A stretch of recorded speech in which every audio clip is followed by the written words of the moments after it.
Hello, Mark. Hello, Drew. Welcome. How are you? I'm good, thank you. Yeah? Are you well? Yeah, I'm all right.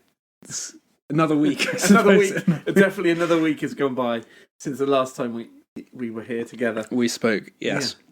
So, shall I start with what I've been up to, I suppose? Yes, no, that would be nice to hear. So, it's been interesting. So, in fact, my kitchen has just been finished, actually.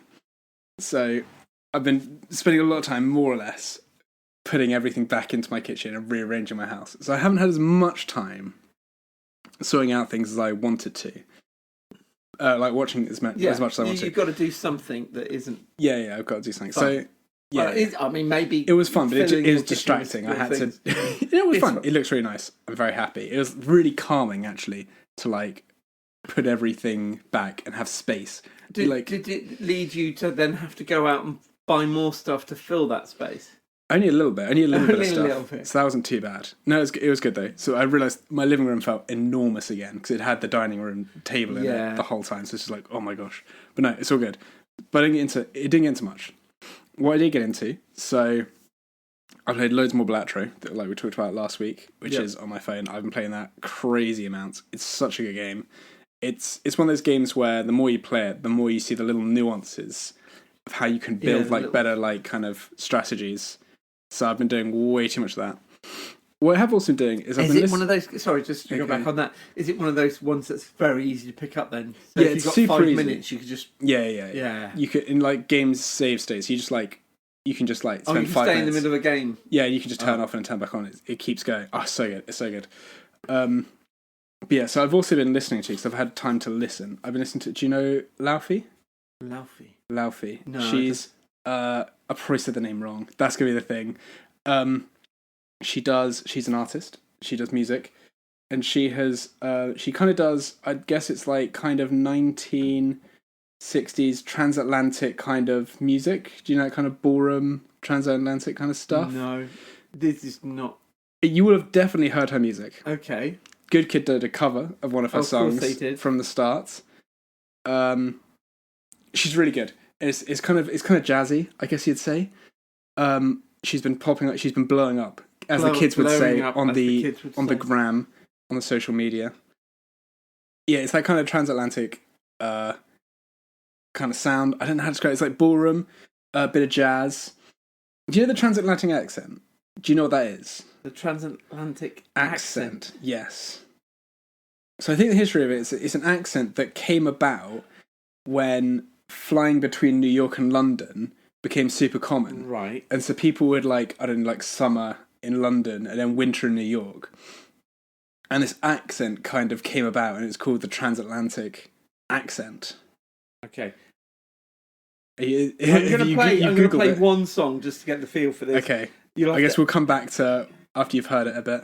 So now we're back from you having a listen. And what would you describe that as? Lift music. Jazzy, wow. Lift music. Oh, God. I'm just trying to think. She has kind of there's an accent in there, though, isn't there? It's kind of like... I see, yeah.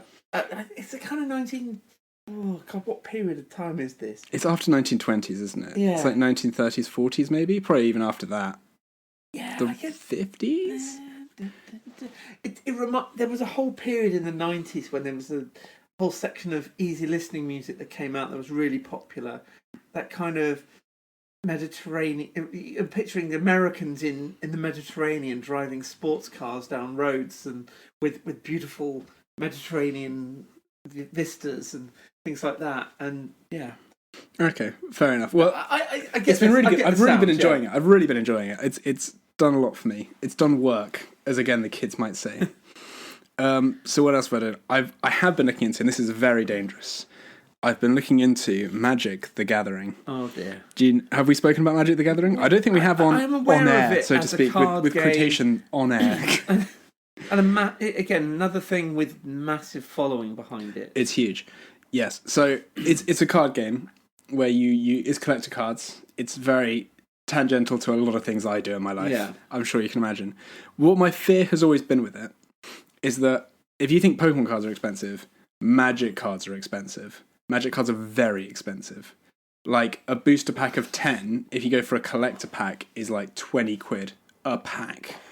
You know, that's slim bits of card with images on. Yeah, okay. No, cards can run up to like £300. You're talking £2 easy. a card, then. Well, you can do £2, but they go up to like £300. Like, yeah, but that's once you've opened it and you know what it is. Yeah. But so my problem with it is, okay, it's not my problem. It's my fear, shall we say? My fear is, so with Warhammer and model games, you buy a kit, and then there's a period of you've got to build it, you've got to paint it, and you've got to play with it, and it kind of stalls you from buying the next kit. Some people that doesn't seem to work, but for me that works. Yeah. With Magic, you buy the card, and then you have the card, and then it just, the money bank keeps rolling, baby. Yeah. And decks are like, decks are 60 cards. If all of your cards are £2, 60 cards. I think they're about 60 to 100. I think to play a game. Again, I'm just learning. One person has to have 60 cards. Yeah. So I mean, even if your cards are £2, that's 120 a deck. Yeah, that's silly. That's you nuts. Can get. So what me and some friends have been looking at is something called a pre-con deck, which is a pre-built deck. Yeah, pre-composed, I think it is, whatever. So you just buy that off the shelf. Magic has already built it. It's from Magic. It's not somebody collecting cards and then selling the duds. No. It's a pre-made set. Right. And those, it's weird. They don't actually technically have an SSRP. SSRP? A retail price, basically. RRRP. Yes, they don't technically have one, which is crazy. So the idea is that people can just charge whatever, like actual stores can charge whatever they want because there's no MSRP or whatever it is. There's no limit. So that's crazy. But how much can you get a pack like that for? Well, some of those go for £300. They're meant to be around the 30 mark. They're meant to be around the 30 mark, but the good ones go. Stay clear. This is a. It is scary, isn't it? It's dangerous. Money pit. This is why. So I've downloaded for now. I've downloaded they have Magic the Gathering Arena, which is their like virtual online game version. If you're about the game, why would you buy the cards? Why not? We've talked about tactileness. We've talked about we like tactileness here. Yeah, but you're talking about a piece of paper, thick laminated paper with an image. I know there's copyright. I know people spend time and energy on creating artwork, but that to me is just a little bit crazy. No, it is a little bit crazy, and that's why I think I've avoided it till now. And I'm not saying I might get a pre-con deck. I might get a pre-con deck that's 30 quid. 250 quid for two friends to come together and play this game. Well, this is what I mean. So I'm looking at more than you can play 4 player. There's the different ways of playing it. You're talking £1,000 for 4 people having. I'm sorry. If you want to play that deck, so that I've looked at decks. There's a Bloomburrow, I think it's called or something. They're like squirrels. It's like a squirrel deck. It looks very cute. That's only like 30 quid. I might get a 30 quid deck. Yeah. Have a go. And see how I feel about it. I'm not. This is the thing. I am trying to stay very far away from because I do it with Pokemon already, and I didn't even play Pokemon. Yeah. The big shiny nice cards. I'm a sucker for some nice cardboard. Okay, I think I've learned that now. I'm old enough to understand where I'm at with the big shiny cardboard. Having talked about Warhammer with you recently, it's refreshed a lot of memories of going through toy catalogues. Shopping the old Argos catalogues and stuff. Well, no, I'm talking more K's catalogue, which is it has everything. It has lingerie, it has clothing, it has washing machines and cookers. It sounds like an Argos catalogue to me. I'm going to be honest. To a certain extent, it is, but you could only order this stuff, and in the back half of back quarter, let's say, was the toy section. So come Christmas, that's how I spent my time circling. The Lego sets I wanted and Action Man toys and whatever else it was. And at that point, I'd usually get one board game at Christmas, and I had things like Ghost Castle. That's had a reprint, I think, more recently, and it's really good because it's 3-dimensional, and you've got this kind of haunted house. It might be Haunted Castle. I can't remember now. Anyway, but the point is, it's talking about Warhammer's refreshed. There were 2 board games that came out from Milton Bradley, MB Games, in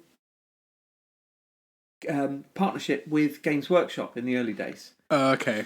I wonder if I know which ones these are. One was called Hero Quest. Yeah, one was Hero Quest, the other one's Space Hulk. Space Hulk. Space Crusade. I think it's got Space Crusade is the earlier one. Yeah, right. And Space Hulk's a bit later on. And I recently just got back into thinking, oh my god, I never had it. I never chose that as the board game. And I think I will show you. I was frightened of the complicatedness of it. It wasn't just a roll of dice. It was having to understand the characters you had. There are there are reprints of those. You can go into Waterstones and get Hero Quest. You can get them. Yes, and there's also you can buy second-hand copies of Space Crusade. Yeah. But you're talking about 80 quid. But that's the point I was getting at, is that, yeah, fair enough, 80 quid's a lot to spend on a board game for me, you know. Yeah, I get that. But it's not 250 quid for me and a friend to play a card game. Yeah, I get that. Anyway. The thing I think with Magic is there's a bit more replayability. I think once you played a board game, maybe even like 3 or 4 times, you're wearing thin, maybe. Well, that was the thing I learned, because I went down the rabbit hole, not warren. I went that rabbit warren. That's quite nice. And there's lots more places to go. And I watched a guy talking about Space Crusade and went in quite a lot of detail. And there was more to it because it was from Games Workshop. It had a lot more. It's more wargamey. Yeah, wargamey, and it had. And I'm always forgetting that thing when it's off balance when you've got one person playing. Oh, asymmetric. Asymmetric. That you can have 3 players playing as Space Marines and the other guy playing all the villains, which included Chaos Marines. What those things with the Tyranids and stuff. Tyranids, yeah. Alien rip-offs, yeah. Well, yeah. And some Space Orcs as well. And so there is this different dynamic to it, which adds to a certain playability. And they did do expansion packs as well, which really... There's a modern version of that, sort of. They did something called Black Fortress, which is kind of a newer respin of it, basically, which is kind of similar. I've always been looking at it and been like, There's also Cursed City, which is kind of, I guess, like Hero Quest, like an updated spin. They do like kind of an updated spin, these kind of ideas. And that's something that one of my friends has had, and she's had it sealed in the box for maybe 3 years. And I've just been like, please. And she takes, with all the love in the world, she takes years to paint models. Yeah. So I know I'm not going to play that for maybe another decade. And that's not going to be. So she won't play it until it's painted. She won't play it until it's painted, and it's going to be a decade at least till that's painted. So that's a long burner. Yeah. That's a slow burner. Got to keep her friendship, haven't you? Yeah. So to wrap that up, I have been looking at Magic, but I'm very, very cautious. Yeah. Because I know how that can go. You should be. I am. Yes. Danger, Will Robinson. Danger. It is danger. What else have I ever done? So I've also, Jess for my birthday got me the Lego U-Wing, which I think is my favourite spaceship, and we'll debate spaceships at some point. I think it's one of my favourite fighter class. I'm going to say fighter class, which is a single person in the cockpit spaceships. I love the design. Oh, yeah, but it's also got a cargo hold. It does have a cargo hold as well. No, I think it is still a fighter. No, I think it's okay. I'm going to classify my 3 types of ships. Okay. Now I'm going to get it straight off the bat. So you got your fighter class, which are your single dude in the cockpit. Whatever's around them is around them. So you have like the bombers. You have like the bomber kinds that are big still. Then you have your next kind, which I think includes things like your Millennium Falcons, your Razorback, is that Razor Crest? Razor Crest, that's the one. Those kind of ones, where it's a small crew. Well, you see, I would class the Razor Crest as the same as the U-Wing. I think it's this. I think Razor Crest is the smaller end of it. I would say that they're comparable in size. I think they're very close. I know they're both very close on the they're near the line of category, but I think they're on either side of it. I think Millennium Falcon's is probably in the dead middle of the kind of the crew class one. Yeah, I'm trying to think what's on the high end of a crew class ship. But then you've got the large ones, right? You have your Enterprises and your Star Destroyers and your the big stuff, the flagship. Are we talking just Star Wars here? Because you just brought in... These are just ones that are off the top of my head. What else have we got? The... what's the ones from Halo? The USS? Oh, God. You've got the Pillar Pelicans. of Awesome. You've got the Pelicans, which Pelicans are drop ships. I would even argue that they're in the fighter class. Because, here's my definition. Yeah. The fighter class... We're getting way off topic here. Yeah. The fighter class, you couldn't live in. You couldn't live in a fighter class. Should we say that? The U-Wing I know you can actually live in the Razor Crest. He can, he does. It's just that he does on his own. He lives on it on his own. That's what it kind of means. That's why I say that's why I mean the Razor Crest is kind of Slave 1 is then? Oh, I'm or Slave 2? Gotta look up those. Boba Fett's ship. Oh, those aren't spaceships. What? Oh, those were Boba Fett's. Oh yeah, no, sorry. I was thinking sorry, my mind was on Jabba the Hutt for some reason. And I think he meant his barge. And I was like, that's not special. What are you on about? All right. And then we've gone down another rabbit warren. Slave Warren. It's Slave 1. I can't remember. Why would you number it if there's not another one? I don't know. Anyway, I think that's just about on the edge as well. I think that is probably a cruise ship. I think there's a cruise ship. I think you're forcing I think there's a distinction. Well, what's the Millennium Falcon? What is the Millennium Falcon? But it's a freighter. Yeah, but it's on that bigger end, right? Carrying, yeah? Or we could fight on this for hours. Yeah. We'll get to it. How about we do another episode where we talk about this in great length, because we will be here for hours. Anyway, so yeah, I built the Razor Quest. I built a U-wing. Oh god, you've got me all riled up now. You built a U-wing. U-wing Lego, and it was really therapeutic. I did it. I watched some friends play the Dune video game, which was really fun. Dune Awakening, isn't it? Is that the name? I think it's just it might be. It's been good. It's good watching them play it. It was good. It takes the aesthetic from the recent movies, but does its own thing with it. Yeah, it feels like it does its own thing. It's very much like a open worldy kind of game, very hardcore-ish. Build your own base, void. It's just survival elements to it. Yeah, some survival-y elements. Have enough water to get through and walk across the desert. I've another topic for another day, but I have, as I learnt on holiday, very specific places I think people are allowed to urinate. Because the suit came up, because I don't like people weeing in the sea. And I know that's controversial, because everyone's like, oh, I wee in the sea. Swimming pool's okay for you? No, absolutely not. You can't unless it's porcelain, and even then the shower's not allowed. Unless it's literally a toilet. It just goes straight down. We could, again, you're trying to rile me up. Anyway, the still suits came up, and I was like, would I piss in a suit? And I'm like, I don't think so. You wouldn't be doing that. No, I don't think I'd be doing that. I'd just die. I'll just die. I'd just die. I don't need this enough. I'd rather die than drink my own piss. But yeah, no, that was fun. So I did that. Okay. Now let's move on to my homework that I was given. Yeah. The Fifth Element. Yes. Now, it's got a young Bruce Willis. It has got a very young Bruce and by Willis. Young, I mean 41. I mean, it's Bruce Willis as well before he in this era of his acting, he was acting world weary. Later on, he just became world weary. Yeah. He definitely still acting. He's still having fun with it. You can, there's a through route from something like Die Hard to Fifth Element of the kind of guy he is at that point, I reckon. No. It's a great performance. So my thoughts on the film. So I think it does a lot of things very right. Firstly, love a good model spaceship, a few model spaceships. Yeah. Excellent start. It's all practical effects as well for the spaceships. The aliens at the beginning felt fantastic, but arguably so random. The whole setup was good. I think the start was good. The pacing for the era of film was really strong. It felt it must have been so fast paced at the time, but it felt like a good pacing for me. It's a roller coaster, isn't it? It doesn't stay on one thing too long. I think we stay in the cruise ship a bit long, but debatable. Yeah, but I think there's a couple of reasons for that, and one of them is Chris Tucker as Ruby Rod. Yeah, Ruby Rod. Worst character ever. Oh, really? You do not. I know you're meant to find him grating, but he's too grating. So we'll come back to him. I was just going to say one more thing, and the other reason I think the cruise ship is too long. There's a comedian in it called Lee Evans. Yeah, I noticed that. I was like, is that Lee Evans? Yeah, it's Lee Evans. And then I googled it and I was like, that is Lee Evans. He's doing his usual slapstick stick. I was amazed to see him in there. I was like, I didn't know he does acting as well. In like, was it acting or was he just doing his shtick? I'm just going to be Lee Evans. It did feel a little bit he was Lee Evans because I was like, is that literally that? My first thought was that's Lee Evans. But anyway, so going back. Yeah. So we skip to 300 years later and we're super people. Again, it does do that thing we talked about last week of the fuzzy edges. Yeah. I'm not really sure how big the human race reaches, where the aliens are. Yeah, not sure any of that, which is good. We talked about it and I think that theme kind of idea holds up, which is great.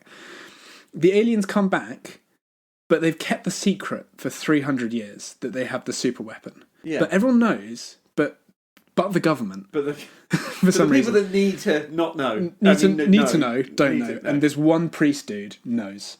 And I found that really weird because at no point in their 300 years did they go, we can give this weapon back now, we don't need it. You know what I mean? It was surreal.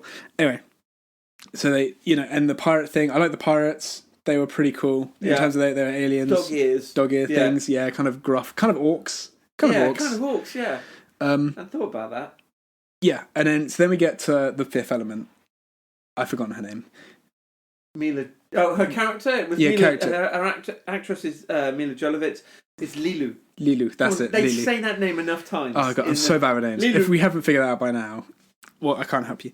But so I think there was a little bit too much, and there was a theme in the whole film of over-sexualization of the women. Yes. And I really felt quite uncomfortable. And I looked up, and she was 21 when it's filmed, which means the love affair between a 42-year-old Bruce Willis and a 21-year-old. Yeah. It felt a little. And she got naked a lot of times. And I was just like, it was a time when, if a filmmaker was into the female form, let's say politely, is that you would find any moment. You know, Bond films, they've always got half naked women in it because of whatever reason. I think I would look back at Bond films now and not be as romanticised by them as much as just another naked woman. Anyway, but the character herself was interesting.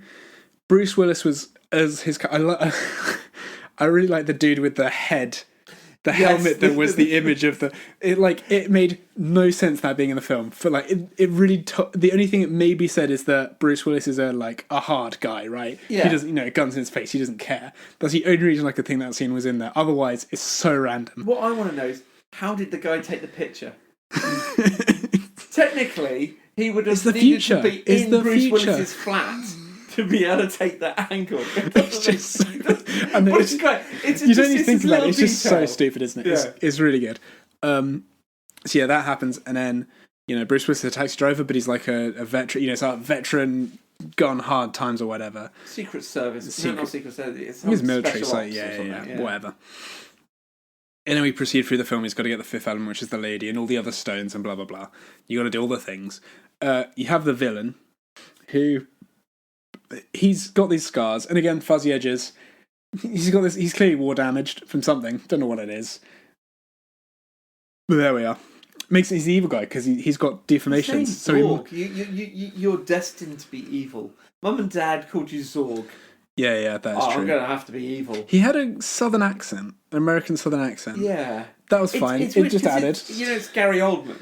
Right? Yeah. He's a British actor. Very young Gary Oldman. Yeah. Yes, Jess was keen to point that out. Sorry? Jess was keen to point that out. That was a young Gary Oldman. She looked up from her phone and went, "Oh, that's a young Gary Oldman." Just went back to her phone. But again, I think it was a good villain.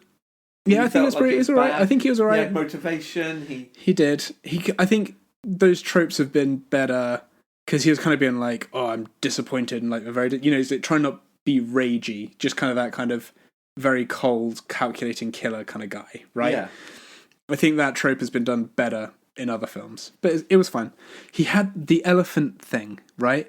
In his desk, he had this elephant thing, and at no point is that pet ? Explained. It just sits. He's choking to death and just sits there smiling. I'm like, what is going on? This is insane. It's those small details that make this world feel more real, more pop. But but there's some things like that. Even a scene before, perhaps he explains offhand, it's like a pet. It just comes out of his desk and it's smiling at him, and you're like, what is going on? And it turns up in another scene later, but it just was there. Yeah, very odd. But a lot of that, a lot of the design choices, it was Mobius, a comic book artist, French comic book artist, who did a lot of fantastic. Oh, it still does. He's done work for one of the original Dune movies before the. You can feel there's a lot of care in the set design. I guess you'd say, and the theming, the ideas, the look of it, and as well for the fashion. All the costumes were designed by Jean-Paul Gaultier. Well, I was going to say actually, even though I hated the over sexualization of women, I thought that the dress, the stuff that Lily wore, was very iconic. We all know it's right. The thermal bandages were such an iconic, thing. And then she also wears the weird. I'd call it a mankini now, because she wears the orange mankini, Swiss cheesed mankini, and for no reason. Because it's not doing it's not holding up anything. I don't know what she's got tight leggings on. So why has she chosen this out of all the possible things? Very bizarre. Wearing? But that was. She's naive to the world, but she knows her fashion sense for the time. And I enjoyed they had the Dolce Gabbana auto makeup thing. Oh yeah. That was quite good. And McDonald's was dystopian. There were some very good bits in there, and I really enjoyed that. Overall, the actual storyline of the film. The big bad, which was the planet, death, unsure. Evil? Question mark? Yeah. You take or leave it. The president, you take or leave it. There was a few things like that. I was like, Didn't you find that whole, the whole war room kind of thing really weird as well? You had guys with cables coming out the back of their head. It was a cool idea. I think that really talks of an era where people thought might be what the future looks like. Yeah. They're having to use quite kind of dystopian physical brains to like calculate things. It was fine, like in terms of that stuff. The whole film was really good. It had a good pacing, interesting story. There was good comedy. Rosa, was it Rosie Rose or whatever his name is? Ruby Rose. Ruby Rudd. That character throughout the whole film, my opinion flip-flopped relentlessly. Because I was like, this is like he's over the top, and I was really enjoying that. And then he'd gone a little bit too long, and I'd be like, sick of this now. And he'd go away, and he'd come back and do something ridiculous, and I'm like, I'm here for this a bit more. And then he'd be too much. It's just like his irritation switch was switched too high. It was just maybe a little bit. Back a bit. He was meant to be irritating. He was meant to be a big personality. I know what he's meant to be. He's meant to be the personality character. Listening? I mean, there was a time back at the probably nearer the time when it came out, that I used to think, who would be listening to something like this? But then I've listened to a lot of my kids' YouTube channels, and they are screechy personalities in that as well. So I was wrong. That people will listen to Screechier. Jess asked, can we put subtitles on, because she couldn't understand what he was saying. And there's a few times where I couldn't understand what he was saying. I don't think he was supposed to. Okay, I think there were times where I felt like he was saying dialogue that was like kind of important, but I didn't.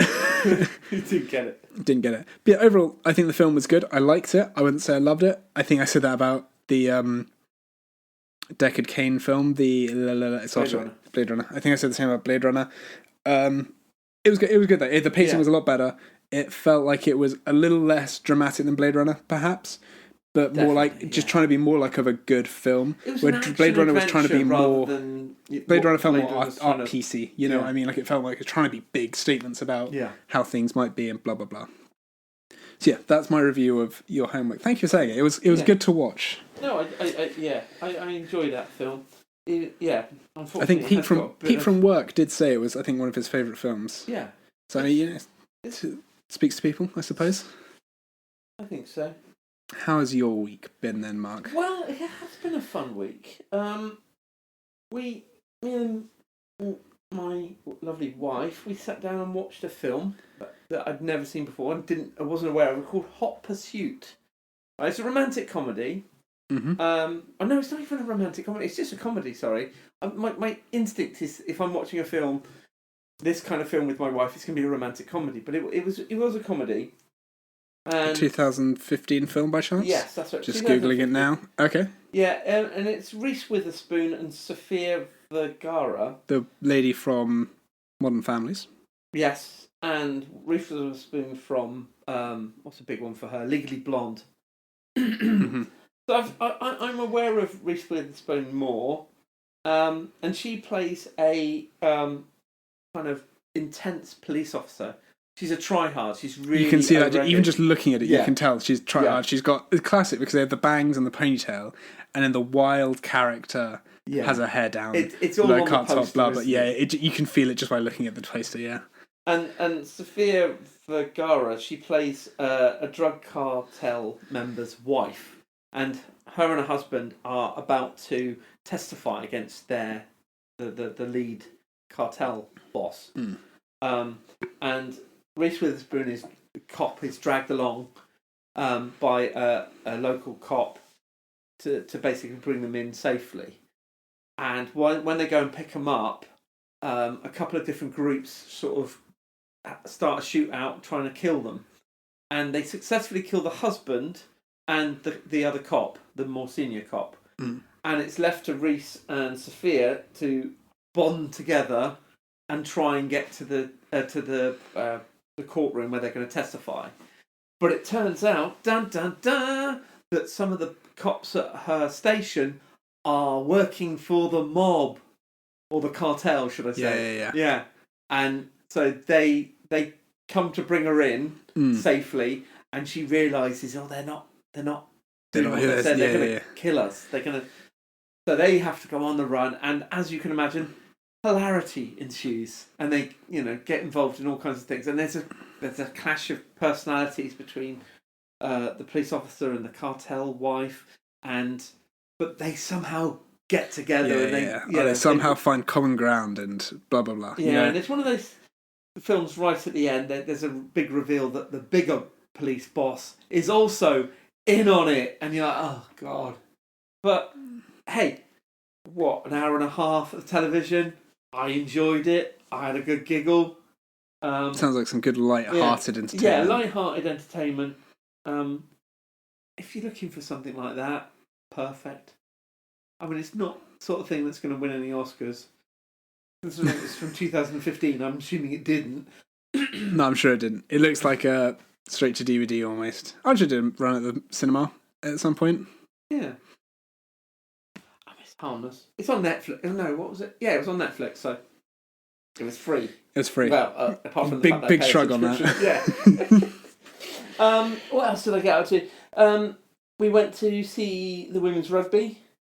The World Cup. She did. Jess went to see that as well. She was at the South Africa. She was Sunday. Oh, so was France Ireland, I think. France Ireland, yeah. She went to see that one. So yeah, we saw New Zealand. How was it? Because you haven't been to. You don't go to much live sports. This is the first live sports I've really been to. Maybe a football match at school.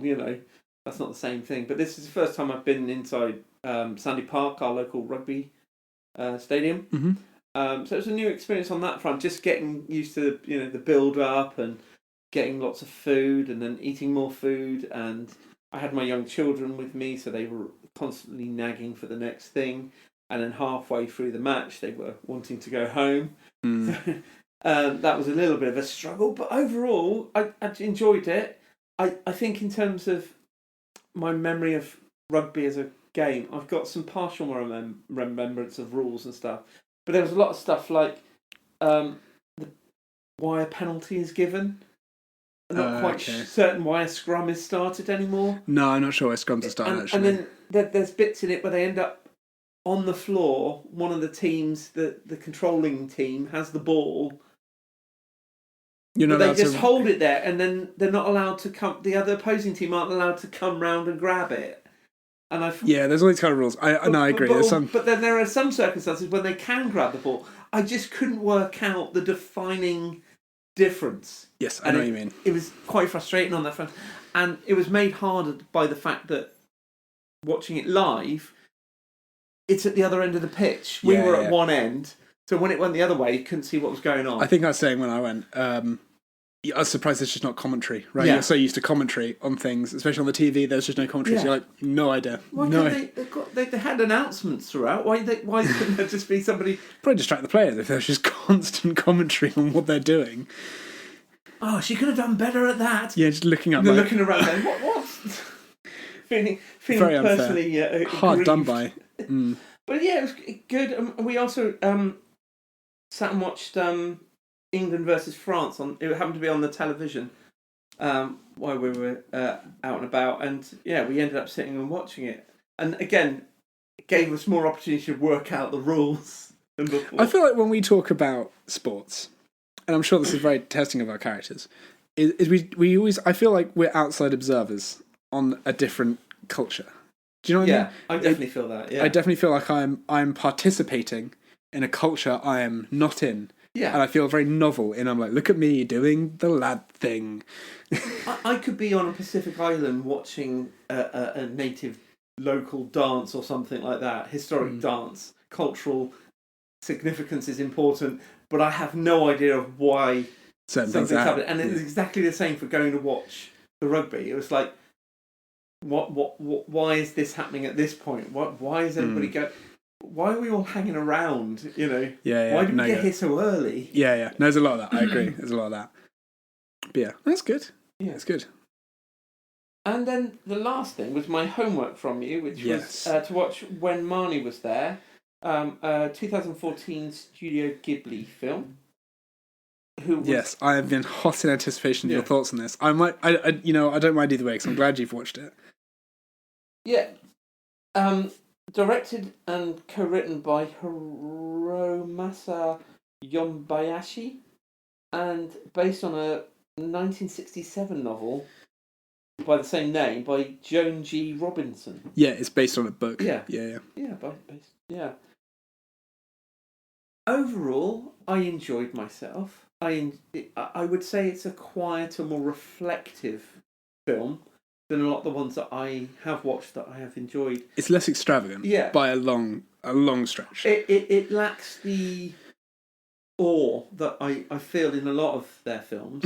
No, I agree. There wasn't a moment where I was like, "Oh my god, this is amazing." Mm-hmm.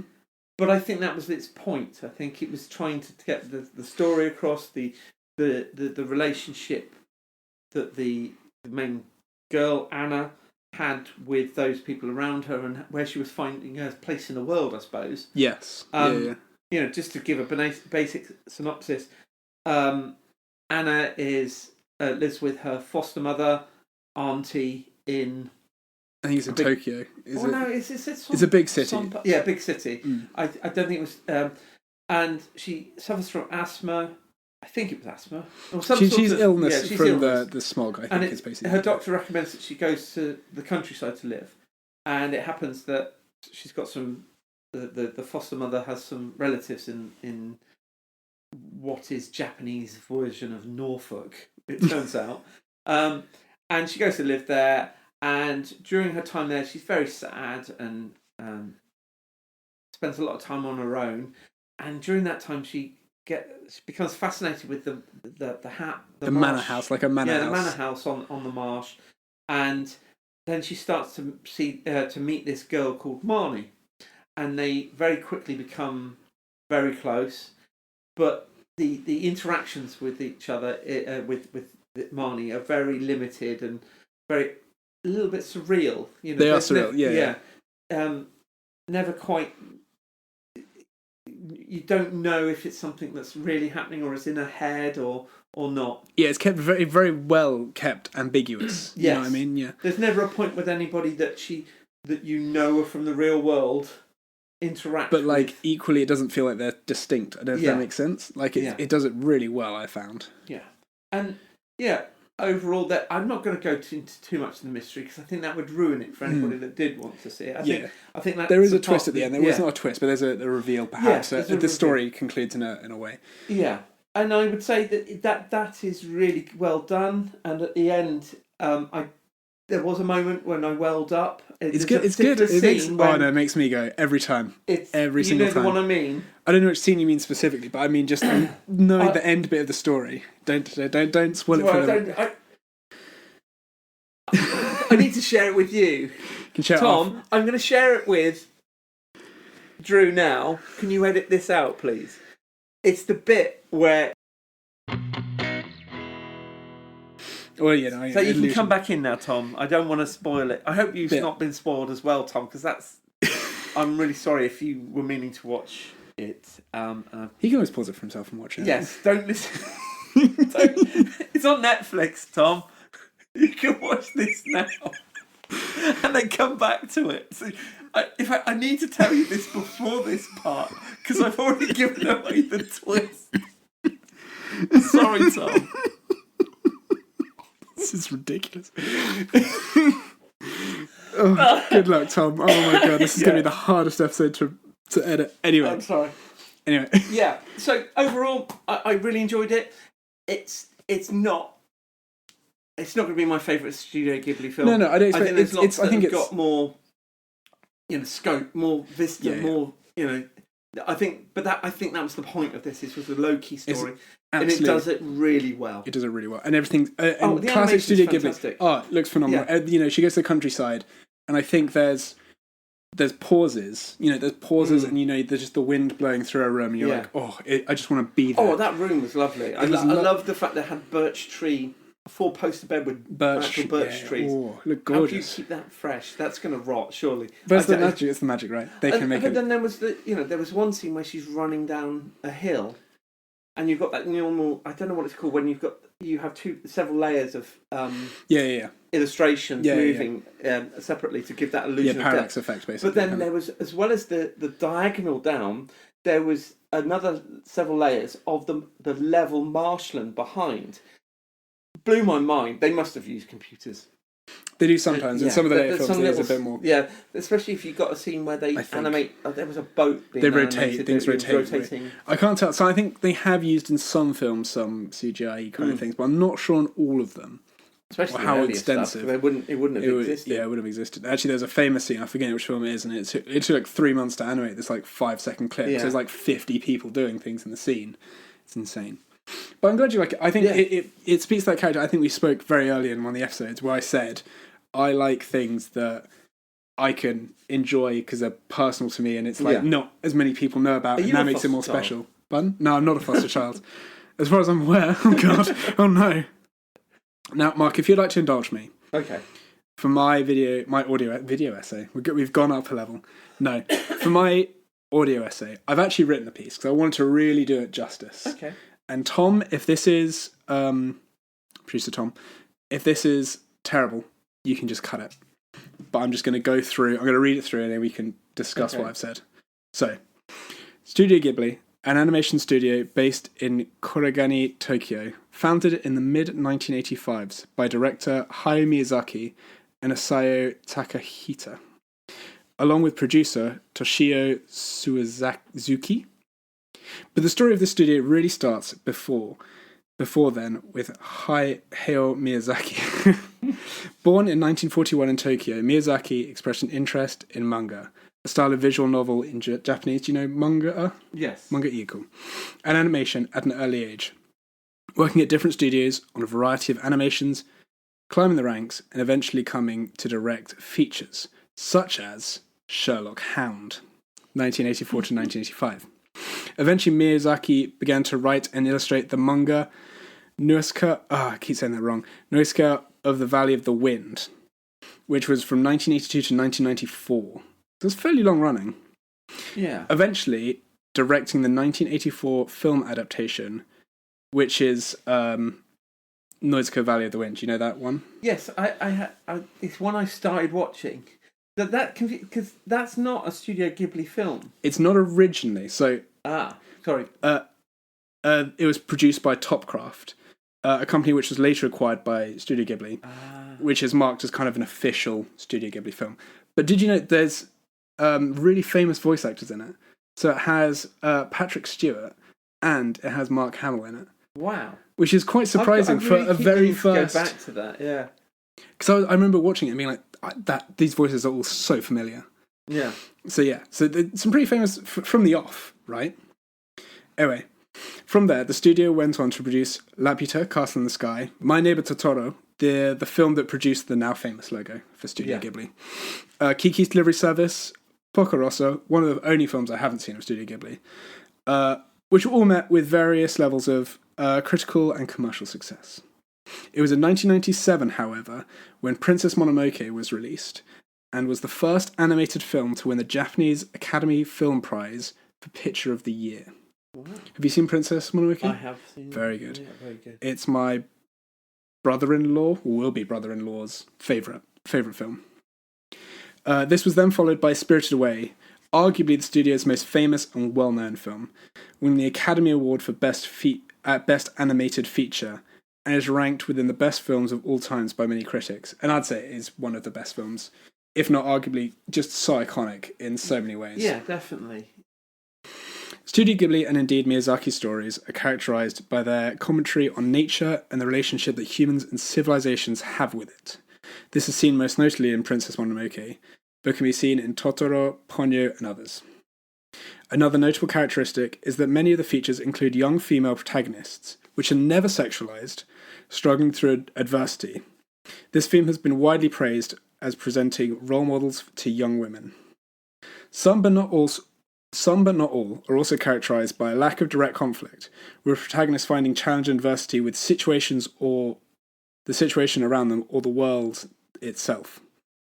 Like you discussed actually with when Marnie was there. Yes, there's no like direct conflict with anyone. She's the world. She's discovering the world around her. Yeah. Where was I? No direct conflict. World around them, and those characters the protagonist meets along the way help selflessly. I find this arguably the most compelling theme of these films. There is a lot of strangers that just help. They're very selfless, and they help out the protagonist. And I always find that really compelling. Lastly, the worlds themselves that Miyazaki brings to life are most extraordinary in nature. Though some are inspired by books, the ideas of magic, spirits are presented in seamless ways to the viewer, giving a sense of wonder about the world. Visually, the mainstream Studio Ghibli films is praised for its beauty and characteristic charm. Scenes are compilations of detailed, often vibrant and nature-rich watercolor backdrops with less detailed characters or foregrounds imposed in front. This style has always lended itself to creating beautiful, dramatic, compelling scenes, while also allowing for calmer scenes that still have gosh, what am I trying to say here? A most overlooked and frankly underrated aspect of Studio Ghibli films are their scores. So so funny because this guy's Japanese, but his name's Joe. Joe Hisashi, I've said that so wrong, has been the mastermind behind nearly all of the scores.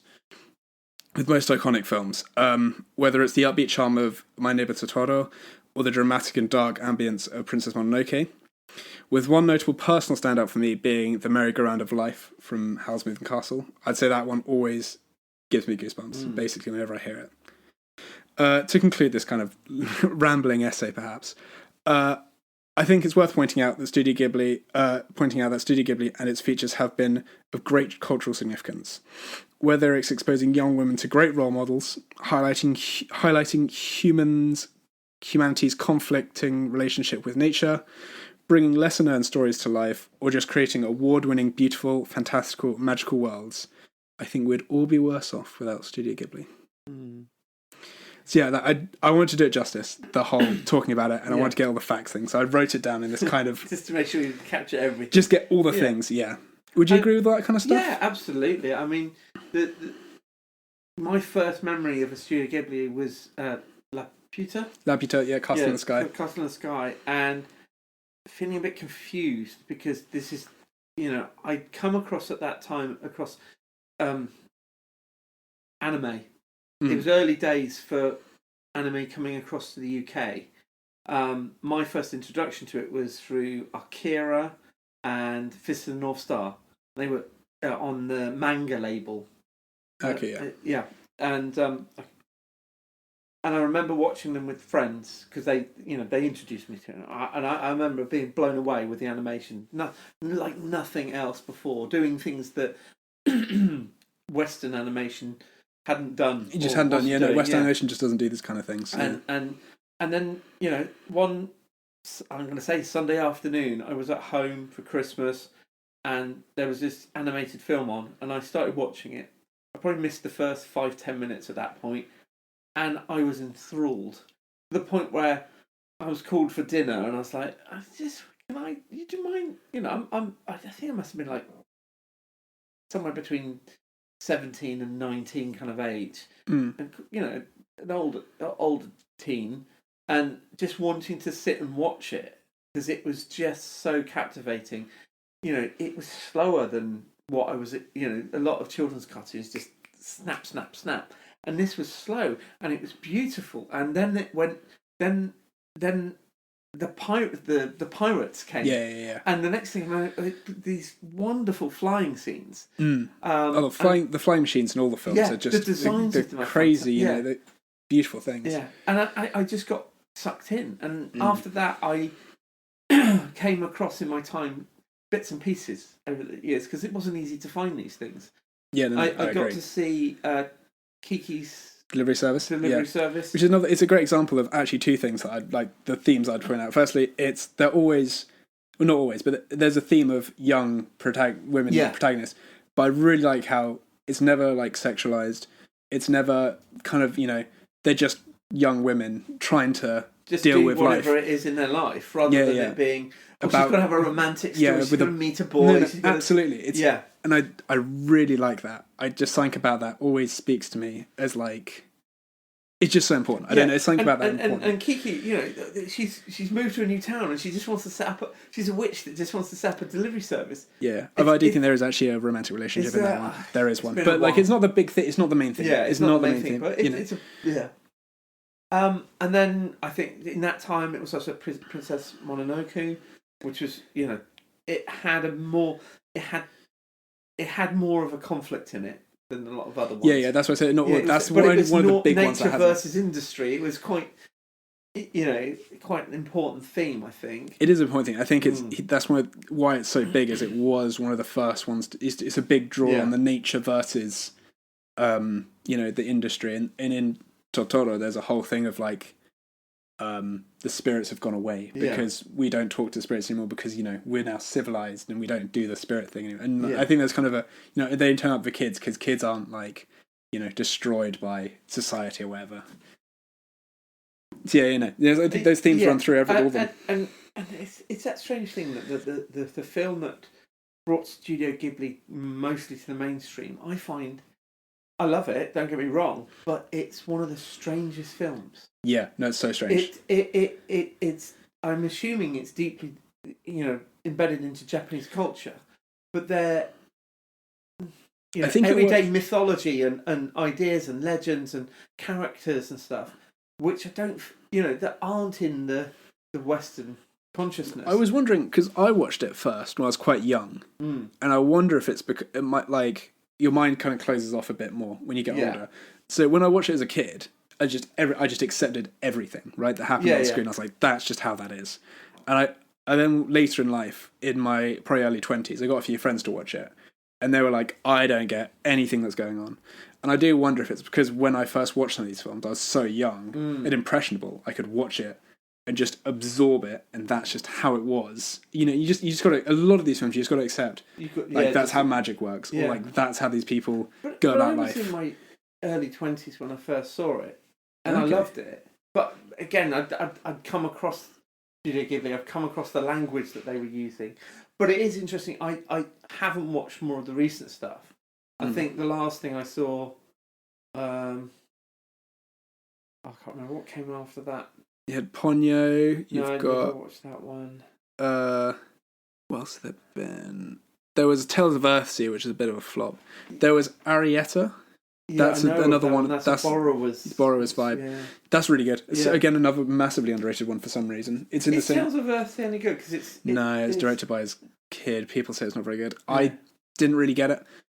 Yeah, it's not seen as the best one, basically. Maybe it was. Spirited Away was actually my last one that I... Have you seen Howl's Moving Castle? No, I never got around to that. Howl's Moving Castle? Yeah, I know. And it had a feel of Laputa in it as well. The kind of it's really good. Yeah. Arguably the second most iconic, you know, it probably goes, in my mind, Spirited Away, Spirited Away, Howl's Moving Castle, and then Princess Mononoke, and then Totoro. It's probably like the four. In that order. No, you should really watch that. Oh, Porco Rosso I really recommend as well. If you like the flying stuff. Yeah, no. It's fantastic. There's another one where I want to watch it where I think it's a Japanese... it's about a Japanese guy who builds aeroplanes. I think for World War II, so it's a bit World War II-y. But... I don't think that's... I think Tales of the Wind or something I don't think that's Studio Ghibli. I think it is a Studio Ghibli film. I need to watch it. There's a few I haven't watched intentionally because the thing is, there's only so many left. You don't want to eat them all up. Yeah. And the latest one, The Boy and the Heron, it's really good. I think it's really good. Yeah. I think because I'm older now, I've done that thing of closing myself off, so I thought, it's a bit weird. But if I was younger, I can feel that if I was younger, I'd have accepted a lot of what was going on. It's just like, that's how it is. It's another one of the big ones that I know I should have watched was My Neighbour Totoro. Yeah, I've not got around to seeing that. God, you've not seen many of these. That's fine. To be honest, it's so niche. It is niche. I understand that what I enjoy about these films is super niche. I mean, maybe I've got to use my children to access it. My youngest is 7, and I think she'd probably... Totoro is good for that. It's a real kid-friendly one, that one. Some dark themes. But yes. So that's... Studio Ghibli. That's the Studio Ghibli. I'm glad you could listen. I'm glad you watched one and got something out of it, perhaps. Definitely.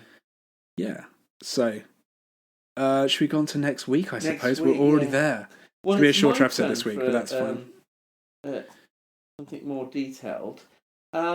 my question to you really, first of all, have you seen Flash Gordon? I haven't actually seen Flash Gordon. I feel like I should go see that. Well, that's going to be your homework. Very good. I'm excited for that. Because next week, what I'm going to be talking about is my plans for Flash Gordon the musical. You've actually hooked me so hard on that. Flash Gordon the musical. Yeah. Holy hell. Yeah, I mean, it will show some of my passion for the film, why I like it so much, and hopefully, yeah. Mm. You know, any producers listening? Producers. Yeah, maybe there's a pitch. You're going to pitch it, I guess. Yeah, so you just got to listen to next week's episode, episode 9. Episode 9. A lot about Flash Gordon musical. That'd be quite funny. Yeah.